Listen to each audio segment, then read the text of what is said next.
Shri K Soman കൂടി നമുക്കൊപ്പം ചേരുന്നു, ബി ജെ പി നേതാവ്. ശ്രീ കെ സോമൻ, ഈ ശരിയായ മലപ്പുറത്തിന്റെ അവസ്ഥയാണ് വെള്ളാപ്പള്ളി തുറന്നു കാട്ടിയത് എന്നതാണ് ബി ജെ പിയുടെ അന്നത്തെ അധ്യക്ഷനായ കെ സുരേന്ദ്രൻ കഴിഞ്ഞ തവണ മലപ്പുറം പരാമർശം, വിവാദ പരാമർശം വെള്ളാപ്പള്ളി നടത്തുമ്പോൾ പറഞ്ഞത്.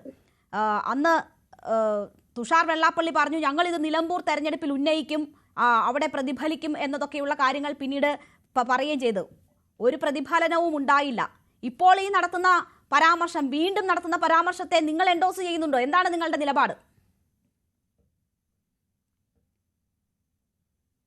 തീർച്ചയായിട്ടും ശ്രീമതി രേണുക, ഈ പരാമർശം യാഥാർത്ഥ്യമാണ് എന്നാണ് ബി ജെ പിയുടെ അഭിപ്രായം. ബി ജെ പി അങ്ങനെയാണ് കരുതുന്നത്. എന്തുകൊണ്ട് വെള്ളാപ്പള്ളി നടേശന് അദ്ദേഹത്തിന്റെ സമുദായ സംഘടനയുടെ ഒരു സമ്മേളനത്തിൽ ഒരു അഭിപ്രായ പ്രകടനം നടത്താൻ അവകാശമില്ല നിലപാടാണോ ഈ ചർച്ചയിൽ പങ്കെടുക്കുന്ന എന്റെ സഹ പാനലിസ്റ്റുകൾക്കുള്ളത്? ഇവിടെ അടക്കമുള്ള ആളുകൾ അങ്ങനെയാണോ പറയുന്നത്? എങ്ങനെയാണ് വെള്ളാപ്പള്ളി നടേശൻ വർഗീയവാദിയാണ് എന്ന് പറയുന്നത്? എന്താണ് കേരളത്തിന്റെ സമകാലിക രാഷ്ട്രീയ സംഭവ വികാസങ്ങളിൽ ഈ ലീഗ് എന്ന് പറയുന്ന കക്ഷിയും ഇവിടെ സമസ്ത എന്ന് പറയുന്ന സംഘടനയും ഒക്കെ സ്വീകരിച്ചിട്ടുള്ള സമീപനം എന്താണ്?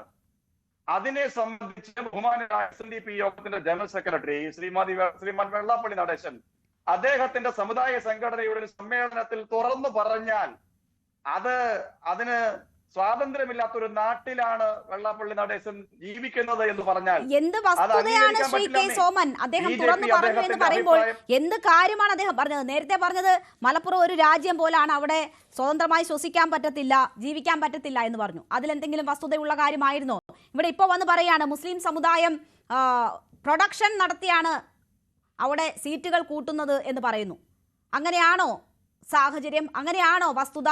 അങ്ങനെയാണോ സംസാരിക്കേണ്ടത്? പിന്നെ കേരള കോൺഗ്രസ് അത് ക്രൈസ്തവർക്ക് വേണ്ടി മാത്രം നിലകൊള്ളുന്നതാണ് എന്ന് പറയുന്നു. അപ്പോൾ എല്ലാ തരത്തിലും സാമുദായിക സ്പർദ്ധ വളർത്തുന്ന തരത്തിൽ പരാമർശങ്ങൾ നടത്തുക എന്നതാണോ ഒരു സമുദായ നേതാവ് ചെയ്യേണ്ടത്? പ്രത്യേകിച്ച് അദ്ദേഹം നവോത്ഥാന പ്രസ്ഥാനത്തിന്റെ സംരക്ഷണ സമിതിയുടെ ഒക്കെ നേതാവായിട്ടുള്ള ആളും കൂടിയാണ്.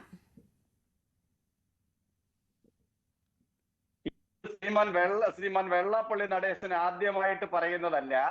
അതിനു മുമ്പ് ശ്രീമാൻ VS അച്യുതാനന്ദൻ പറഞ്ഞ പരാമർശം ഇന്ന് ബഹുമാനായ ശ്രീ വെള്ളാപ്പള്ളി നടേശൻ ഇന്ന് അദ്ദേഹത്തിന്റെ പ്രസംഗത്തിൽ പരാമർശിച്ചിട്ടുണ്ടല്ലോ. 10ാം ക്ലാസ് ജയിക്കുന്നതുമായി ബന്ധപ്പെട്ട് മലപ്പുറം ജില്ലയിലെ മുന്നേറ്റത്തെ സംബന്ധിച്ച് ഇവിടെ അഭിപ്രായ പ്രകടനങ്ങൾ ഉണ്ടായിട്ടുണ്ടല്ലോ. അത് വെള്ളാപ്പള്ളി അല്ലല്ലോ പറഞ്ഞിട്ടുള്ളത്. സാമുദായിക സ്പർദ്ധ ഉണ്ടാക്കുന്ന നിലയിലുള്ള ഒരു പരാമർശവും ശ്രീമാൻ വെള്ളാപ്പള്ളി നടേശൻ നടത്തിയിട്ടില്ല എന്നേ. ഇവിടെ സൂംബാ നൃത്തത്തെ സംബന്ധിച്ച് അദ്ദേഹത്തിന്റെ പ്രസംഗത്തിലുണ്ട്. എന്താണ് സർക്കാരിന്റെ നിലപാട്? സർക്കാരിനെ പിന്തുണയ്ക്കുന്ന ശ്രീമാൻ റെജി ലൂക്കോസിന്റെ നിലപാട് എന്താണ്? ഇവിടെ സമയം പരിഷ്കരിക്കുന്നതുമായി ബന്ധപ്പെട്ട് സർക്കാർ സ്വീകരിച്ച നിലപാടിനോട് ഇവിടെ സമസ്ത ഒരു നിലപാട് സ്വീകരിച്ചപ്പോ സർക്കാർ അതിനോട് എങ്ങനെയാണ് പ്രതികരിക്കുന്നത്? ഇവിടെ ഇസ്ലാമിക എന്താ പറഞ്ഞത്? അവരുടെ സംഘടിത സംഘടനാ ശേഷിയെ എന്താണ് ശ്രീ കെ സോമൻ പറഞ്ഞത്? വരട്ടിങ്ങോട്ട് വേണ്ട, ഞങ്ങൾ തീരുമാനിച്ചോളാം വിദ്യാഭ്യാസ രംഗത്തെ കാര്യങ്ങൾ എന്നാണ് മന്ത്രി പറഞ്ഞത്. എന്നിട്ട് ചർച്ചയാകാമെന്ന് പറഞ്ഞത് മാഡം കേൾക്കാതെ പോയോ? ചർച്ചയാകാമെന്നല്ലേ പറഞ്ഞോളൂ. ചർച്ച ചെയ്യാൻ തയ്യാറാണ് എന്ന് പറഞ്ഞത് കേൾക്കാതെ പോയോ? ചർച്ച ചെയ്യണ്ടേ? എതിരഭിപ്രായങ്ങൾ ഉണ്ടായാൽ സർക്കാർ ചർച്ച ചെയ്യണ്ടേ? എതിരഭിപ്രായങ്ങൾ ഉണ്ടെങ്കിൽ സർക്കാർ ചർച്ച ചെയ്യണ്ടേ? വിരുദ്ധ അഭിപ്രായങ്ങൾ വരുമ്പോൾ അവരെ വിശ്വാസത്തിലെടുക്കണ്ടേ? കാര്യങ്ങൾ വിശദീകരിക്കണ്ടേ? അതൊരു നല്ല സമീപനമായിട്ടാണ് എനിക്ക് തോന്നിയത്.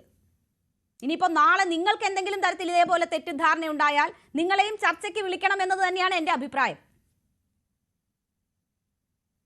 ശ്രീമതി രേണുക, ഞാൻ ഈ ചർച്ചയില് അവസാനം ജോയിൻ ചെയ്തിട്ടുള്ള ഒരു പാനലിസ്റ്റ് ആണ്.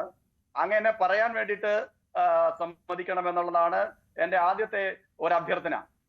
ഇവിടെ വെള്ളാപ്പള്ളി സംഘടന തുറന്നു പറയുന്നതിന് വേണ്ടിയുള്ള ആ സ്വാതന്ത്ര്യം. ചില സാങ്കേതിക പ്രശ്നങ്ങൾ ഉണ്ടെന്ന് തോന്നുന്നു. അദ്ദേഹം പറയുന്നത് വ്യക്തമാകുന്നില്ല. PCR അക്കാര്യം ശ്രദ്ധിക്കുമെന്ന് ഞാൻ കരുതുകയാണ്. ശ്രീ റെജി ലൂക്കോസ്,